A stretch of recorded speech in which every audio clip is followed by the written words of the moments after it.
lot of cooperation is required when it comes to pro wrestling, as it wouldn't be professional if the performers didn't operate on the same page.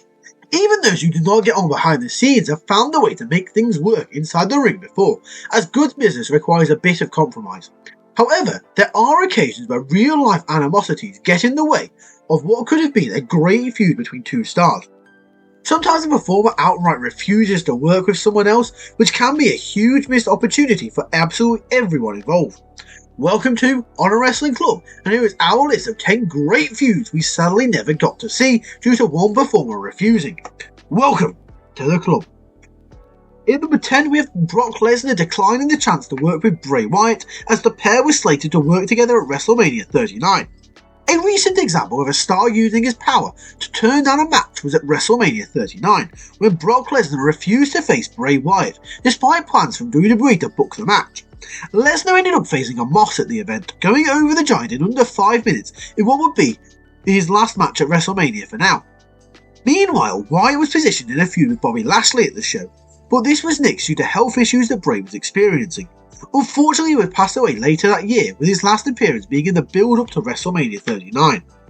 In number 9 we have Ric Flair not feuding with Lex Luger as he didn't want to drop the belt, and the Nature Boy would end up taking the title to WWE. WCW was undergoing a tumultuous period during 1991, with its top star and champion refusing to cooperate with the storylines that had been pitched. Granted, these storylines were absolutely dreadful from Jim Herd. The idea was to have Lex Luger feud with him and win the WCW Championship. However, Flair had verbally promised Sting that he would drop the belt to him and was refusing, sticking to his word. The Nature Boy would end up leaving for WWE shortly after, sensationally turning up in the competition with the WCW World Title belt. I mean, just imagine that today. If Cody Rhodes rocked up on AEW television with the WWE title, or if Hangman Page rocked up on WWE telly with the AEW title, the internet would die. The pair would end up having a feud later in the decade, but this was a really messy point in WCW's history. In number 8 we have Steve Austin getting angry at Jeff Jarrett's promo. Double J went off limits when running down Stone Cold. The red hot Stone Cold Steve Austin was to face off against Jeff Jarrett in 1997, but a disagreement between the pair got in the way of a potential feud. Double J performed a promo where he ran down Austin without clearing the things he was going to say with him beforehand, which angered the Rattlesnake. The promo made reference to Austin's frequent usage of the word ass and claimed he was blasphemous for using the Austin 316 catchphrase to get over.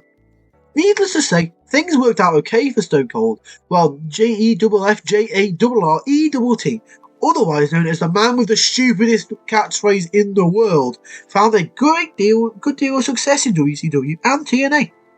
And AEW, to be fair to him. In number 7, we have Hulk Hogan and Jake Roberts, who always feuded in 1986. An edition of the Snake Pit was actually recorded with the Legends, and ironically, the person who pulled the plug on this was none other of the man. Whilst Hulk Hogan was riding high as WWE Champion in 1986, the sinister Jake the Snake Roberts was said to be a big house show challenger for the Hulkster.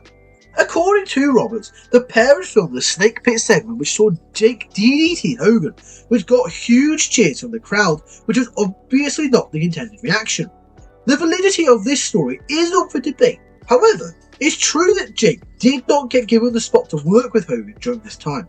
It is a shame that this did not occur, as Roberts was one of the WWE's most underutilised heel workers from their golden era, which would have made a great challenger to Hulk Hogan. In number 6 we have Goldberg not thinking highly enough of Chris Jericho to feud with him, as he didn't think Y2J was on his level. Goldberg was a massive star in WCW, whilst Chris Jericho gained a lot of popularity as a mid-card talent during the late 90s. Jericho had called out the undefeated star during a couple of different promos, but Goldberg refused to work with Y2J, deeming him not to be a big enough star at the time. The two would work together later on in WWE after they managed to patch things up following a backstage altercation, which involved Jericho locking Goldberg in a front face lock and Goldberg having to apologise. WCW maybe could have used a feud like this at the time, but Jericho would leave for WWE shortly thereafter and find far greater success. In number 5 we have Steve Austin refusing to lose to Brock Lesnar. The Rattlesnake walked out on WWE in 2002. This is Austin's second appearance on this list, refusing to lose to someone. 2002 saw a convergence of a number of important wrestling careers, as many performers were leaving while some new blood was getting brought in. Stone Cold was one of the people on his way out, whilst the next big thing, Brock Lesnar, was to be WWE's crushed prospect of that year. Austin was going to lose a King of the Ring qualifying match to Lesnar on Raw, which prompted the former to walk out of the company. Stone Cold would return to WWE for his second to last match a year later at WrestleMania 19, but would never end up facing off against Lesnar before he would retire. Ironically, apparently Austin actually didn't really mind losing to Brock, he just hated the fact he was on free TV. In number 4, we have The Rock getting disrespected by Shawn Michaels, and the People's Champion refused to work with him in 2002. The crossover between The Rock and Shawn Michaels' in-ring career is surprisingly limited, as both men ascended to the top of the industry at different times. There was a time though when Michaels had just returned from his retirement in 2002, and The Rock was still around in a limited capacity, despite his foray to Hollywood where they could have actually squared off. Apparently, a real-life beef stopped a potential match from ever happening, as Michaels had disrespected The Rock's grandmother years before the latter was even a wrestler. It's obviously not cool to speak ill of someone's family, and HBK would thankfully change his ways from the nonsense he would get up to in the 90s. What a little toe-rag 90s Shawn Michaels was, by the way. In number 3, we have Hulk Hogan refusing to put Bret Hart over in 1993. The Hitman was apparently not big enough for Hogan, as in like physically not a large enough person. WWE was an absolute mess in 1993, as it was failing to live up to the glory days of the Golden Era, having no other stars on the same level as Hulk Hogan, and the steroid trial was beginning to heat up. The Hulkster was still a present figure at the time, which led to an all-time terrible finish at WrestleMania 9, which made both Yokozuna and Bret Hart look like chumps. Way to go, guys, the two guys who were just in your main event. Good job, gold stars all round. Bret Hart had become WWE's brightest prospect to lead them into the next era. However, Hogan refused to work with him due to his relatively small stature compared to the stars of the past. Hogan would end up leaving WWE later in the year anyway, while the Hitman did his best to help the company through the mid-90s lull period.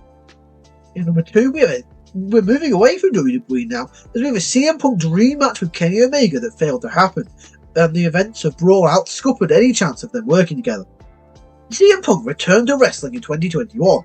There were so many dream matches that fans could actually hope for with the stacked AEW roster. Pretty near to the top of that list, if not the top, was Kenny Omega, the AEW champion at the time, and the promotion's first choice for a great match. It is obvious where this one went wrong, as Brawl Out seemingly scuppered any chance of Punk working with the Elite again.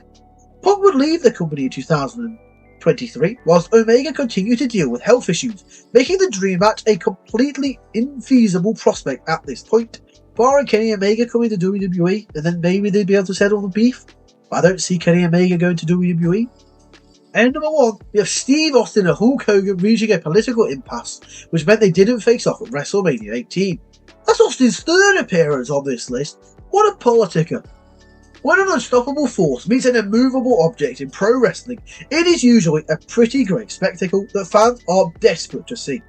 In this case, this battle played out behind the scenes, as both Hogan and Austin refused to lose to one another in their muted match at WrestleMania 18. Two of the most savvy political operators in wrestling history were slated to have the Icon vs Icon match that eventually involved The Rock, but neither man was willing to do the job on the night. The Rock did end up going over Hogan, so maybe the Hulkster was a bit more flexible on this occasion to lay down for one of WWE's biggest stars. See, Hogan learned from 1993 that sometimes the result doesn't matter. It's about the fans and the joy of a great match. And there you have it. There is our list. So what do you think? Which feud do you wish we got to see the most? Let us know in the comment section down below. If you've enjoyed this video, be sure to give it a thumbs up and hit the subscribe button if you are new around here. That's all for now, so to thank you for watching, and we'll see you later. Welcome to the club.